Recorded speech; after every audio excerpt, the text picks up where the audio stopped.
¿Alguna vez has visto a alguien que parecía casi intocable, a alguien que había pasado toda su vida, superando todos los obstáculos, solo para ver cómo todo cambiaba en el lapso de una sola noche? Eso es exactamente lo que le pasó a Lionel Richie esta semana. Durante décadas ha subido al escenario con confianza y sin esfuerzo, llenando los escenarios con canciones que se han convertido en parte de la vida de las personas. Pero un momento inesperado les recordó a todos que incluso las leyendas siguen siendo humanas.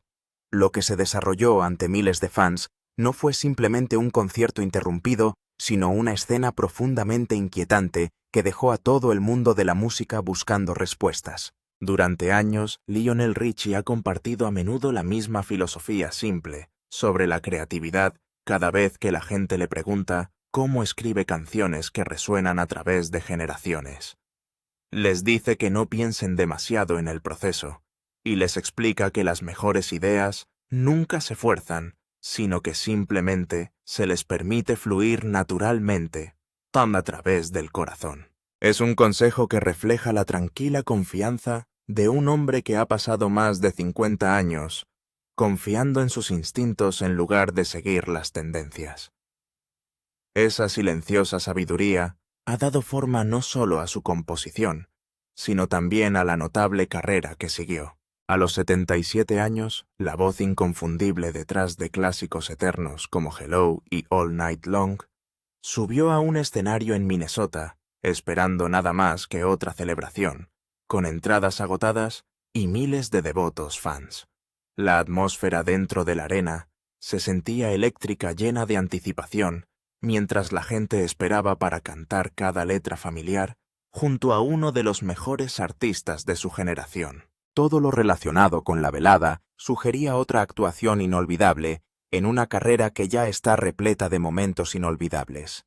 Nadie dentro del edificio podría haber imaginado que antes de que terminara la noche, la conversación pasaría de la música a algo mucho más preocupante. En lugar de ofrecer otro concierto impecable, Richie de repente pareció inestable durante la actuación.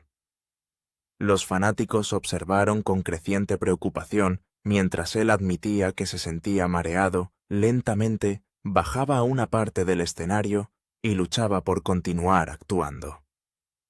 Momentos después abandonó silenciosamente el escenario y desapareció detrás del escenario, dejando a miles de personas mirando hacia las cortinas en silencio atónitos. La incertidumbre que siguió se extendió casi instantáneamente entre la audiencia y pronto en las redes sociales, donde una pregunta inquietante resonó una y otra vez. ¿Qué acababa de pasar? La respuesta, sin embargo, resultó mucho más complicada de lo que sugerían los primeros rumores. Las especulaciones comenzaron a extenderse casi de inmediato, y los fanáticos preocupados temían desde el agotamiento hasta algo mucho más serio. Sin embargo, los más cercanos a la situación pidieron paciencia y recordaron a todos que un solo momento rara vez cuenta toda la historia. Detrás de los titulares había un panorama mucho más amplio, uno que solo podía entenderse si se recordaba la extraordinaria vida que llevó a Lionel Richie a esa etapa en primer lugar. Mucho antes de esta interrupción inesperada, Lionel Richie ya se había asegurado un lugar entre las figuras más duraderas de la música estadounidense. Pocos artistas han logrado seguir siendo relevantes a lo largo de 5 décadas, y al mismo tiempo seguir atrayendo a audiencias que abarcan varias generaciones. De cara al verano de 2026, había muy pocas señales de que tuviera la intención de reducir el ritmo. En todo caso, su agenda sugería la de un artista que todavía encontraba una alegría genuina en la actuación a pesar de décadas de éxito. Lionel Brockman Richie Jr. nació el 20 de junio de 1949, en Tuskegee, Alabama, un lugar donde la música lo rodeó casi desde el momento en que llegó al mundo. Creció en el campus del histórico Instituto Tuskegee, inmerso en un entorno donde la educación, la cultura y la expresión artística se mezclaban naturalmente con la vida cotidiana. Su abuela enseñó piano clásico, con notable disciplina, mientras que su tío construyó una carrera interpretando jazz, profesionalmente, asegurándose de que la música nunca fuera tratada como ruido de fondo dentro de la familia. Se convirtió en parte del ritmo de la vida diaria mucho antes de que Lionel siquiera imaginara ganarse la vida con ello. Crecer en Tuskegee, durante las décadas de 1950 y 1960, le ofreció a Richie algo mucho más valioso que la simple exposición musical. La comunidad giraba en torno a la universidad, creando un ambiente muy unido, donde familias, maestros, músicos y estudiantes compartían tradiciones que fortalecieron a cada nueva generación. Los servicios religiosos llenos de armonías gospel, las reuniones familiares, repletas de cantos y las interminables horas practicadas bajo la cuidadosa supervisión de su abuela, moldearon su comprensión tanto de la música como de la disciplina. Esas primeras experiencias silenciosamente sentaron las bases de todo lo que siguió. Al principio, Lionel Richie no soñaba con convertirse en una superestrella internacional. Asistió a Tuskegee con una beca de tenis y consideró seriamente buscar un futuro en teología, creyendo que podría dedicar su vida al ministerio, en lugar del entretenimiento. La música entró gradualmente en su vida, no a través de un plan de carrera cuidadosamente diseñado, sino a través de oportunidades inesperadas que parecían casi accidentales. El propio Richie ha admitido a menudo que, mirando hacia atrás su camino hacia la industria musical, se sintió menos como una decisión calculada y más como si la vida lo guiara suavemente en otra dirección. Mientras estudiaba en Tuskegee, Richie se unió a una banda de estudiantes que eventualmente se haría conocida en todo el mundo como The Commodores. En esos primeros años, se paraba hacia el fondo del escenario, tocando el saxofón, en lugar de llamar la atención, como más tarde adoraría el público, como cantante principal. Su transición al centro de atención se produjo lentamente, a medida que el grupo confiaba cada vez más en sus habilidades para escribir canciones y su voz cálida e inconfundible. Ese ascenso gradual le enseñó paciencia, humildad y una ética de trabajo implacable que nunca desapareció incluso después de que llegó la fama mundial. A diferencia de muchas historias de éxito de la noche a la mañana, el viaje de Richie se desarrolló paso a paso. Los años que pasó apoyando al grupo antes de convertirse en su vocalista principal le dieron un profundo aprecio por cada papel dentro de una banda. El éxito nunca estuvo garantizado, porque había sido testigo de primera mano de cuánto trabajo se hacía detrás de escena antes de que el público aplaudiera. Esas lecciones permanecieron con él en cada etapa de su carrera, dando forma tanto a su profesionalismo como a su reputación dentro de la industria. Los Commodores eventualmente se convirtieron en uno de los grupos de soul y funk definitorios de la década de 1970. Canciones como Brick House Easy y Three Times a Lady transformaron a la banda en estrellas internacionales, ganando fanáticos no solo en los Estados Unidos, sino en toda Europa y más allá. Su capacidad para moverse sin esfuerzo entre ritmos funk enérgicos y baladas profundamente emocionales los distinguió de muchos de sus contemporáneos. Esa notable versatilidad se convertiría más tarde en una de las mayores fortalezas de Richie como solista. Cuando Richie lanzó su carrera en solitario a principios de la década de 1980, ya no se basaba simplemente en éxitos anteriores. Estaba creando un capítulo completamente nuevo, que lo elevaría de un músico respetado a un ícono global. Su cálida voz, su narración emotiva y su extraordinaria composición conectaron con los oyentes sin importar su edad, origen o preferencia musical. En poco tiempo, se había convertido en una de las voces definitorias de toda una década. Su álbum de 1983, Can't Slow Down, se convirtió en el proyecto que aseguró permanentemente su lugar en la historia de la música. Vendiendo más de 20 millones de copias en todo el mundo, 20 millones de copias en todo el mundo, el disco produjo éxitos inolvidables como All Night Long, mientras que canciones como Hello y Endless Love transformaron a Richie en uno de los mejores baladistas románticos de la época. El éxito comercial fue extraordinario, incluso para los estándares de una industria acostumbrada a álbumes de gran éxito. Más importante aún, demostró su rara habilidad para unir audiencias de pop R y B y música contemporánea para adultos con notable consistencia. Ese período estableció un modelo que innumerables artistas intentarían seguir más tarde. Ritchie demostró que la composición sofisticada y el amplio atractivo comercial no tenían por qué existir en mundos separados. Su música cruzó formatos de radio sin esfuerzo, llegando a oyentes que de otro modo habrían tenido muy poco en común. Pocos artistas antes que él habían logrado llegar a tantas audiencias musicales con tanta facilidad. Uno de los momentos decisivos de la carrera de Ritchie llegó cuando se asoció con Michael Jackson para coescribir We Are the World. El sencillo benéfico reunió a docenas de los nombres más importantes de la música para una única sesión de grabación dedicada exclusivamente a recaudar dinero para aliviar la hambruna, en lugar de obtener beneficios personales. En conjunto, el proyecto generó más de $63 millones para esfuerzos humanitarios, mientras que el propio Ritchie no aceptó ningún pago personal por su trabajo. Incluso décadas después, continúa describiendo esa extraordinaria colaboración como uno de los logros de los que se siente más orgulloso en toda su vida. Aunque el éxito en las listas suele recibir la mayor atención, otra fuente más silenciosa de estabilidad ha apoyado a Ritchie a lo largo de las décadas. Su catálogo de composiciones se extiende mucho más allá de las canciones que él mismo interpreta, incluidos éxitos memorables escritos para artistas como Kenny Rogers y muchos otros. Cada vez que esas grabaciones se reproducen, se licencian o se transmiten, continúan generando regalías que se acumulan año tras año. Ese flujo constante de ingresos ha proporcionado seguridad financiera independientemente de las tendencias cambiantes en las giras o la televisión. Décadas de notable éxito se han traducido naturalmente en una extraordinaria estabilidad financiera.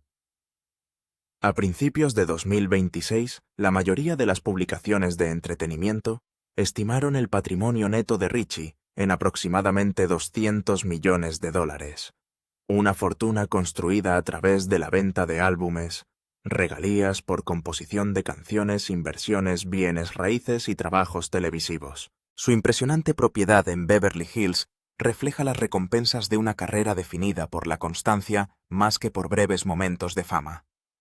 A diferencia de muchos artistas cuyas fortunas suben y bajan dramáticamente, Ritchie ha pasado décadas construyendo cuidadosamente una base financiera notablemente estable. Otro importante contribuyente a ese éxito ha sido su papel como juez en American Idol. Los informes han sugerido constantemente que el puesto le genera cerca de $10 millones al año y le presenta a generaciones completamente nuevas de fanáticos de la música. Durante la semana asesora a aspirantes a cantantes que buscan su propio avance y los fines de semana a menudo regresa a estadios llenos de admiradores de toda la vida, ansiosos por escuchar las canciones que dieron forma a sus vidas. Muy pocos artistas logran seguir siendo igualmente relevantes para audiencias separadas por varias generaciones. Ese equilibrio único ha mantenido a Ritchie notablemente visible en la cultura popular moderna. Los oyentes mayores lo recuerdan de la época dorada de Motown y las inolvidables baladas de la década de 1980, mientras que los públicos más jóvenes lo encontraron por primera vez como el juez cálido y alentador que ofrecía consejos en la televisión nacional. Pocos artistas han logrado mantener relaciones significativas con grupos tan diferentes simultáneamente. Es una de las razones por las que su popularidad ha perdurado cuando tantas otras se han desvanecido gradualmente. Con seguridad financiera, décadas de experiencia y millones de fanáticos devotos en todo el mundo, Ritchie entró en el verano de 2026 con todos los motivos para sentirse optimista. Su gira recién anunciada junto a Earth, Wind y Fire prometía convertirse en otra alegre celebración de la música eterna, en lugar de un difícil desafío personal. Las entradas se vendieron rápidamente, el entusiasmo se extendió por las redes sociales y el público contó ansiosamente los días hasta la noche del estreno. Todo parecía perfectamente posicionado para otro capítulo exitoso en una carrera ya legendaria. Luego llegó la noche que cambió la conversación por completo. El 24 de junio de 2026, Richie lanzó oficialmente la gira Sing a Song All Night Long en el Gran Casino Arena de St. Paul, Minnesota, compartiendo escenario con Earth, Wind y Fire, ante una audiencia de aproximadamente 10.000 fanáticos entusiastas. La gira, anunciada por primera vez meses antes en enero, estaba programada para visitar 26 ciudades importantes de los Estados Unidos antes de concluir en Austin, Texas, el 14 de agosto. Representó una de las giras de soul clásicas más esperadas del año. La asociación entre Richie y Earth, Wind y Fire generó inmediatamente un enorme entusiasmo entre los fans de toda la vida. La demanda fue tan fuerte en varias ciudades que hubo que abrir secciones de asientos adicionales, ya que los billetes desaparecieron mucho más rápido de lo esperado. Antes de la noche del estreno, Richie incluso compartió mensajes sentidos agradeciendo a sus músicos técnicos y miembros del equipo por las innumerables horas que habían invertido en preparar la producción. Nada en esos mensajes insinuaba que algo inusual estuviera esperando a la vuelta de la esquina. Durante gran parte de la velada, todo se desarrolló exactamente como el público esperaba. Richie avanzó con confianza a través de un éxito querido tras otro, sonriendo cálidamente, mientras miles de voces se unían a él en cada estribillo familiar. La atmósfera dentro de la arena se parecía menos a un concierto y más a una celebración compartida entre viejos amigos reunidos a través de la música. Los fanáticos tenían todas las razones para creer que la actuación continuaría exactamente de esa manera hasta el bis final. Luego, aproximadamente 55 minutos después del programa, algo cambió inesperadamente. Mientras interpretaba Dancing on the Roof, una de las canciones más enérgicas de todo su catálogo, Richie, de repente ralentizó sus movimientos y optó por sentarse en una parte del escenario.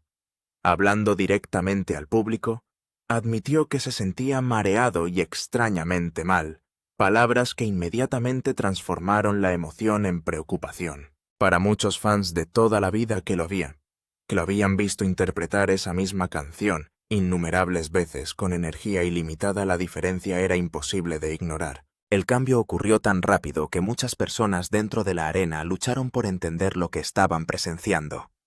Momentos antes, Richie parecía tener el control total, guiando a miles de fanáticos a través de una de las actuaciones más alegres de la noche. De repente, sin embargo, su cuerpo pareció incapaz de igualar la misma energía que había definido sus conciertos durante décadas. En ese momento de tranquilidad, el legendario artista que había pasado toda su vida haciendo que el público olvidara sus preocupaciones, les recordó a todos una simple verdad: incluso las leyendas más grandes nunca están fuera del alcance del tiempo. También permaneció sentado durante Three Times a Lady, una pausa notable en su presencia habitual en el escenario, antes de alejarse para lo que el público inicialmente asumió que era un breve intermedio.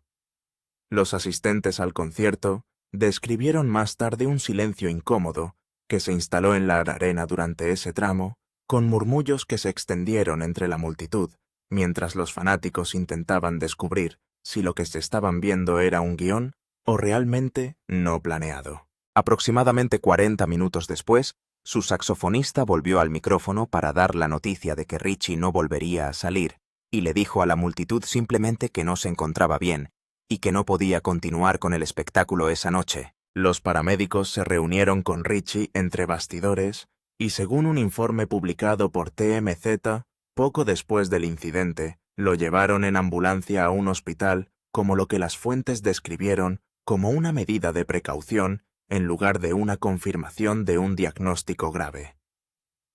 El baterista de Earth, Wind y Fire, John Parrish, le dijo al Minnesota Star Tribune que Richie había estado un poco deshidratado, aunque ni sus representantes ni Live Nation han confirmado formalmente esa explicación médica completa detrás del episodio. La naturaleza de segunda mano de esa explicación proveniente de un compañero intérprete, en lugar de un miembro del propio grupo de Richie, ha dejado un vacío en el registro oficial que los fanáticos han estado tratando de llenar desde entonces con especulaciones extraídas de imágenes granuladas del concierto y relatos de segunda mano. Al momento de escribir este artículo no se ha hecho público ningún diagnóstico definitivo, lo que deja a los fanáticos en gran medida sin saber qué causó realmente el mareo, más allá de la breve explicación ofrecida informalmente por un compañero de banda, en lugar de un médico o portavoz oficial. El momento hizo que el momento pareciera especialmente discordante. Apenas unas semanas antes, en mayo de 2026, Richie había actuado con su energía habitual en el concierto inaugural del Acrisure Amphitheater en Grand Rapids, Michigan, y no había habido ningún indicio público de que algo andaba mal con su salud de cara a la nueva gira. Las imágenes y reseñas de ese programa de Michigan describieron a un artista que parecía, en todo caso, lleno de energía de cara a la carrera de verano, lo que hizo que el repentino colapso de su resistencia, apenas unas semanas después, fuera aún más difícil para los fanáticos cuadrar con lo que habían visto poco tiempo antes. Para un artista cuya presencia en el escenario se ha mantenido notablemente constante hasta los 70 años, verlo necesitar ayuda para escuchar dos de sus propias canciones fue una sorpresa genuina para muchos fanáticos de toda la vida, en lugar de una señal predecible de que la edad finalmente lo alcanzó. Una historia con su voz. Esta no es la primera vez que la salud de Richie se cruza dramáticamente con su carrera. En la década de 1990, en el apogeo de su fama, desarrolló una misteriosa enfermedad que afectaba a sus cuerdas vocales y que le obligó a someterse a 4 cirugías distintas mientras los médicos intentaban descubrir qué le pasaba a su voz.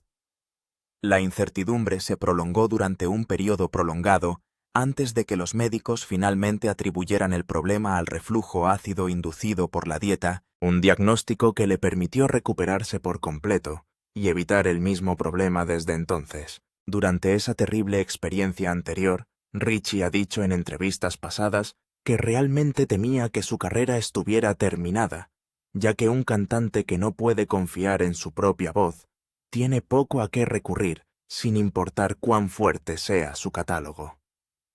Los años de incertidumbre antes de que los médicos llegaran al diagnóstico correcto dejaron una impresión duradera en cómo ha abordado su salud desde entonces, lo que supuestamente lo hizo más atento al descanso vocal y la hidratación durante las giras largas que muchos de sus compañeros de la misma época. Esa historia añade peso adicional a la seriedad con la que los fanáticos y los observadores de la industria están tratando el actual problema de salud, a pesar de que la deshidratación y las cirugías de garganta de décadas de antigüedad son claramente situaciones muy diferentes. En sus memorias de 2025, Richie también habló públicamente por primera vez sobre su diagnóstico de TDAH, describiendo una infancia que pasó sin poder quedarse quieto y abrumada por lo que llamó capas de sobrecarga sensorial, luchas que en gran medida pasaron sin nombre ni apoyo durante su juventud en Alabama.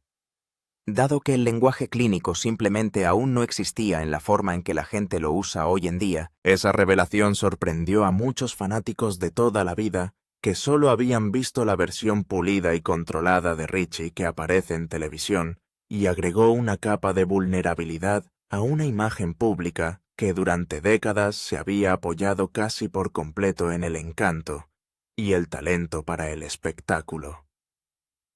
TV Insider compiló una cronología detallada de estas revelaciones de salud, incluidas las cirugías de garganta y la revelación más reciente sobre el TDAH después del concierto de Saint Paul, brindando a los fanáticos una imagen más completa de cuánto ha logrado Richie silenciosamente a lo largo de sus décadas en el centro de atención, mientras presentaba una imagen pública consistentemente pulida. Se cree que ninguno de estos problemas pasados esté directamente relacionado con los mareos que experimentó en el escenario esta semana, pero juntos pintan una imagen de un artista que ha enfrentado más problemas de salud detrás de escena de los que los fanáticos casuales podrían suponer al ver sus apariciones en televisión. Lo que hace que la comparación sea especialmente notable es cuán rara vez Richie ha permitido que problemas de salud interrumpieran su trabajo en las décadas posteriores a aquellas cirugías de cuerdas vocales.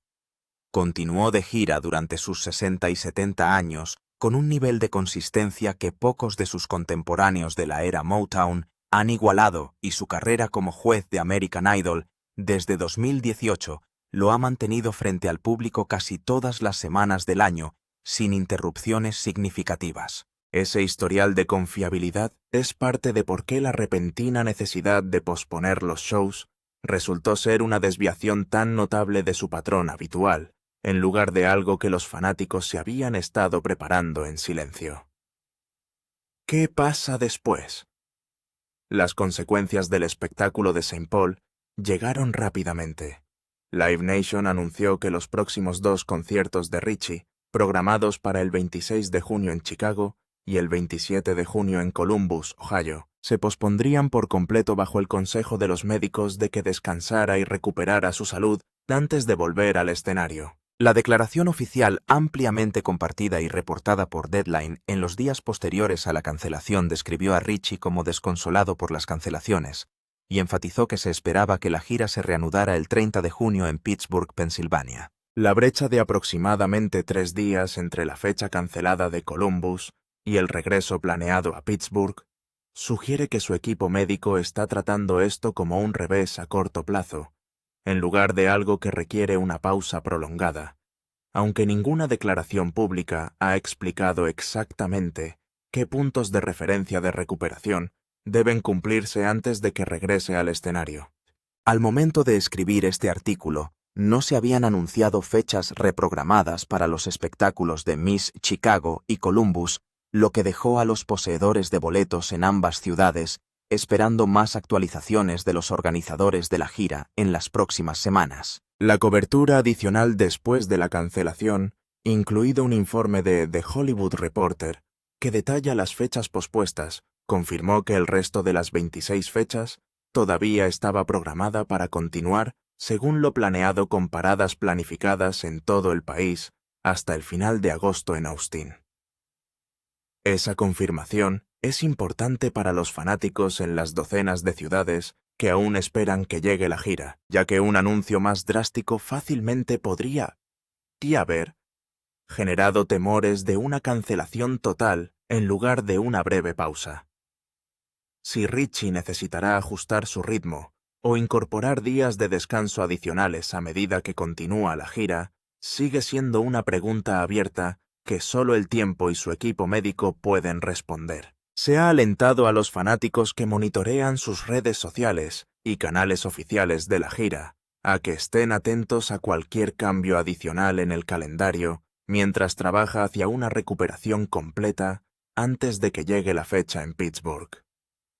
Más allá de las preocupaciones inmediatas sobre las giras, el episodio ha reavivado una conversación más amplia sobre lo que significa para los artistas de más de 70 años seguir satisfaciendo las demandas físicas de las giras a escala de estadios noche tras noche. Richie ha construido gran parte de la identidad de su carrera posterior exactamente en torno a ese tipo de resistencia, presentándose como un artista heredado que nunca disminuyó el ritmo, incluso cuando muchos de sus compañeros de la misma época redujeron sus agendas o dejaron de hacer Hollies por completo. Varios otros actos veteranos de su generación ya han recortado sus calendarios de giras en los últimos años, citando exactamente el tipo de exigencias físicas que las giras en estadios imponen a los artistas mucho más allá de la edad tradicional de jubilación, lo que hace que el compromiso de Richie con una gira completa de 26 fechas sea aún más notable y su problema de salud sea vigilado más de cerca por una industria que se pregunta si ese ritmo sigue siendo sostenible. Un susto de salud que se desarrolla frente a 10.000 fanáticos por temporal, que resulte ser complica esa narrativa de una manera que un diagnóstico silencioso a puerta cerrada nunca podría haberlo hecho. Los representantes de Richie no han publicado un relato detallado de lo que provocó los mareos más allá de la explicación informal sobre deshidratación ofrecida por su compañero de banda, y no está claro si se realizaron más pruebas durante su breve visita al hospital. Una actualización compartida a través de medios de entretenimiento, incluido un desglose publicado por Yahoo, que cubre sus shows pospuestos, y la reacción más amplia de los fanáticos, señaló que los fanáticos acudieron en masa a las redes sociales, después de que aparecieran imágenes que mostraban a Richie sentado repetidamente durante la actuación, y muchos expresaron alivio de que parecía estar de buen humor, incluso cuando claramente luchaba.